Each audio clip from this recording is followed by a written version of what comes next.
الحمد للہ والصلاة والسلام علی رسول اللہ وعلی آلہ وصحبہ ومن والہ۔ محترم بھائیو، السلام علیکم ورحمۃ اللہ وبرکاتہ۔ فجر کے بعد کا یہ وقت ہے اور ہم اللہ تعالیٰ کی کتاب کے ساتھ بیٹھے ہیں۔ اللہ تعالیٰ کے کلام کو سمجھنا سب سے بہتر عمل ہے۔ اللہ کے نبی صلی اللہ علیہ وسلم نے بیان فرمایا، خیرکم من تعلم القرآن وعلمہ، تم میں بہتر وہ ہے جو قرآن سیکھتا ہے اور دوسروں کو سکھاتا ہے۔ آج ہم سورہ البقرہ کی آیت نمبر 124 کی تفسیر جانیں گے۔ اللہ تعالیٰ فرماتا ہے، اعوذ باللہ من الشیطان الرجیم، بسم اللہ الرحمن الرحیم، وَإِذِ ابْتَلَى إِبْرَاهِيمَ رَبُّهُ بِكَلِمَاتٍ فَأَتَمَّهُنَّ قَالَ إِنِّي جَاعِلُكَ لِلنَّاسِ إِمَامًا قَالَ وَمِنْ ذُرِّيَّتِي قَالَ لَا يَنَالُ عَهْدِ الظَّالِمِينَ۔ اور جب ابراہیم کو اس کے رب نے چند باتوں کے ساتھ آزمایا تو انہوں نے اسے پورا کر دیا۔ فرمایا، بے شک میں تجھے لوگوں کا امام بنانے والا۔ کہا، میری اولاد میں سے بھی؟ تو اللہ تعالیٰ نے فرمایا کہ میرا عہد ظالموں کو نہیں پہنچتا۔ اس آیت کریمہ میں دراصل اللہ تعالیٰ نے حضرت ابراہیم علیہ السلام کے امتحان کا ذکر کیا ہے۔ ابراہیم علیہ السلام ایسے پیغمبر ہیں کہ اللہ تعالیٰ نے انسانی طاقت سے زیادہ ان کو آزمایا، اور ہر آزمائش میں وہ پورے کھرے اترے۔ اسی لیے اللہ تعالیٰ دوسری جگہ فرماتا ہے، وَإِبْرَاهِيمَ الَّذِي وَفَّى۔ ابراہیم ایسے پیغمبر ہیں جنہوں نے وفاداری کی، جنہوں نے پورے طور پر پورا کیا۔ یعنی اللہ تعالیٰ جن جن چیزوں کا ایک انسان کو مکلف کرتا ہے، انسان کے بس میں نہیں ہوتا کہ ان سارے کاموں کو ہو بہو پورا کرے۔ انسان ہونے کے ناطے کوتاہی کرتا ہے، لیکن ابراہیم علیہ السلام نے اللہ تعالیٰ کے ہر حکم کو بجا لایا، اور ہر آزمائش میں ابراہیم علیہ السلام پورے اترے۔ چنانچہ ابراہیم علیہ السلام اپنے باپ کو دعوت دیتے ہیں، اپنی قوم کو دعوت دیتے ہیں، چاند کے پجاریوں، سورج کے پجاریوں، مورتی کے پجاریوں، سب کو دعوت دیتے ہیں، یہاں تک کہ اس کے بدلے میں آپ کو آگ میں ڈالا جاتا ہے، پھر گھر سے بے گھر کر دیے جاتے ہیں۔ پھر حضرت ابراہیم علیہ السلام جب مصر جاتے ہیں تو وہاں پر آپ کی عزت پر حملہ کرنے کی کوشش کی جاتی ہے۔ اتنے سارے مراحل گزر چکے ہیں، لیکن اولاد کی نعمت سے محروم ہیں۔ پورا وقت دین کی خدمت میں لگا رہے ہیں، لیکن اولاد کی نعمت سے محروم ہیں۔ پھر جب اللہ تعالیٰ اولاد دیتا ہے تو حکم دیا جاتا ہے کہ اس بچے کو اور اس کی ماں کو مکہ کے بیاب و گیاہ سرزمین میں بسا آتے۔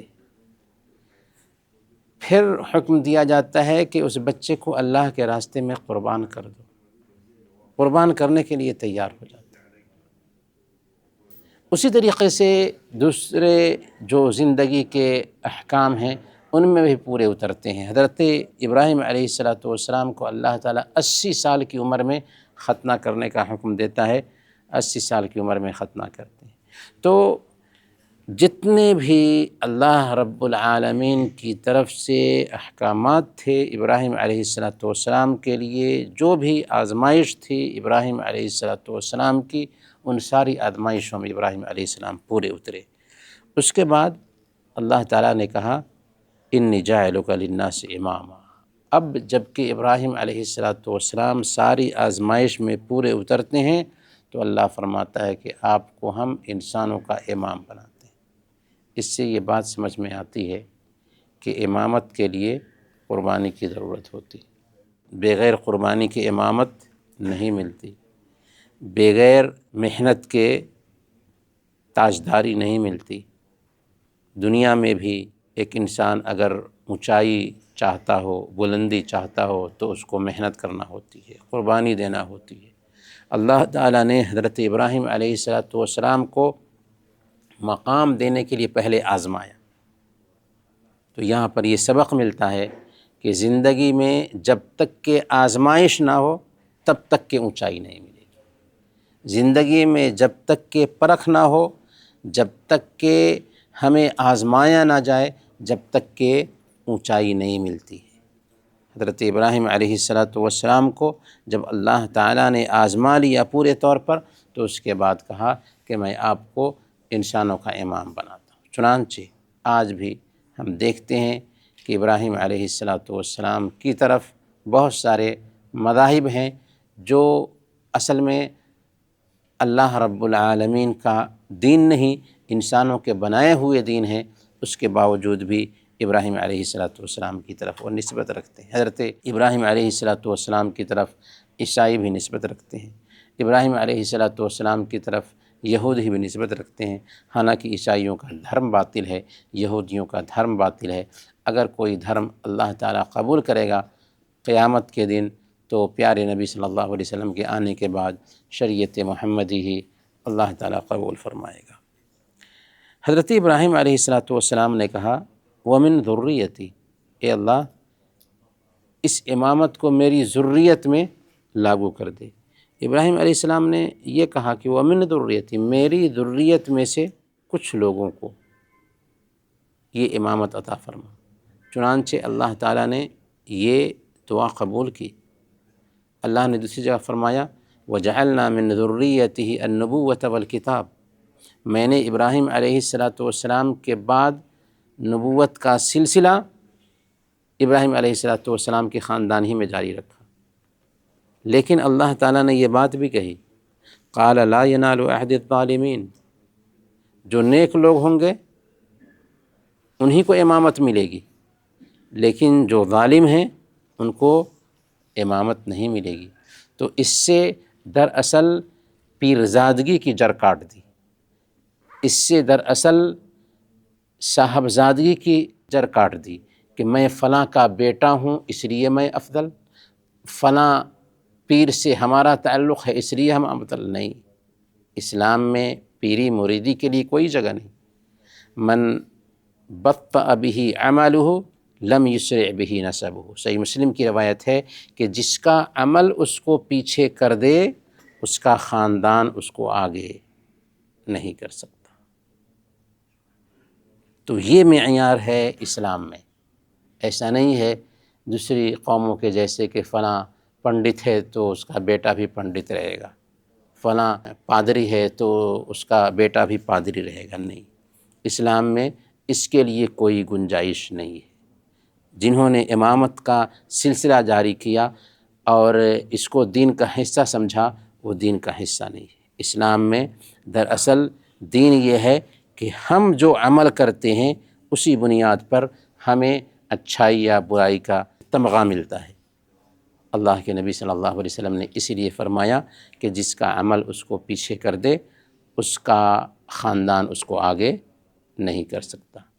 اسی لیے ابو طالب کو اللہ کے نبی صلی اللہ علیہ وسلم کا چچا ہونا کچھ فائدہ نہیں دیتا ہے اور جہنم میں جائیں گے، حالانکہ زندگی بھر ابو طالب اللہ کے نبی صلی اللہ علیہ وسلم کا دفاع کرتے رہے۔ ابراہیم علیہ السلام کے باپ خود جہنم میں جائیں گے۔ ابراہیم علیہ السلام موحدین کے پیشوا ہیں، لیکن اپنے باپ کو بھی جنت میں داخل نہیں کر سکتے، بلکہ صحیح بخاری کی روایت ہے اللہ کے نبی صلی اللہ علیہ وسلم نے بیان فرمایا کہ کل قیامت کے دن آزر آئے گا اور ابراہیم علیہ السلام سے کہے گا کہ ابراہیم آج میں تیری بات مانتا ہوں۔ ابراہیم علیہ السلام کہیں گے کہ میں نے تو دنیا میں کہا تھا نا کہ آپ میری بات مانیے، لیکن آپ نے میری بات نہیں مانا۔ تو پھر بھی باپ کی محبت ہوگی، اللہ تعالیٰ کے پاس جائیں گے اور اللہ تعالیٰ سے کہیں گے کہ اے اللہ تو نے وعدہ کیا تھا کہ میں دنیا میں اور آخرت میں تجھے رسوا نہیں کروں گا، میرے لیے رسوائی کی بات اور کیا ہوگی کہ میرا باپ جہنم میں جا رہا ہے۔ اللہ تعالیٰ فرمائے گا کہ اے ابراہیم میں نے کافروں پر جنت کو حرام ٹھہرایا ہے۔ اس کے بعد ابراہیم علیہ السلام کے دل کی تسلی کے لیے کیا کرے گا اللہ تعالیٰ؟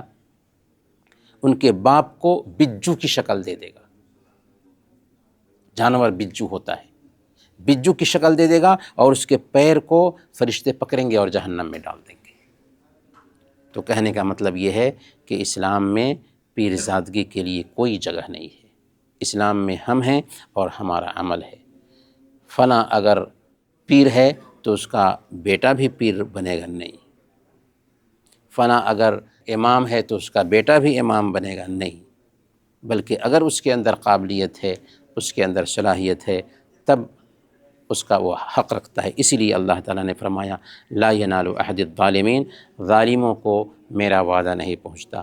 ظلم میں سب سے پہلے نمبر پر کیا آتا ہے پتہ ہے؟ کیا آتا ہے؟ شرک، جی ہاں شرک۔ اور اس کے بعد بھی جو بھی اللہ کے حق میں کوتاہی ہو، بندوں کے حق میں کوتاہی ہو، وہ سب ظلم میں آتا ہے۔ تو جو ظلم کرنے والے ہوتے ہیں وہ امامت کے حقدار نہیں ہوتے۔ انہی باتوں کے ساتھ آج ہم اپنی یہ گفتگو ختم کرتے ہیں۔ وصلی اللہ علی نبینا محمد وعلی آلہ وصحبہ اجمعین۔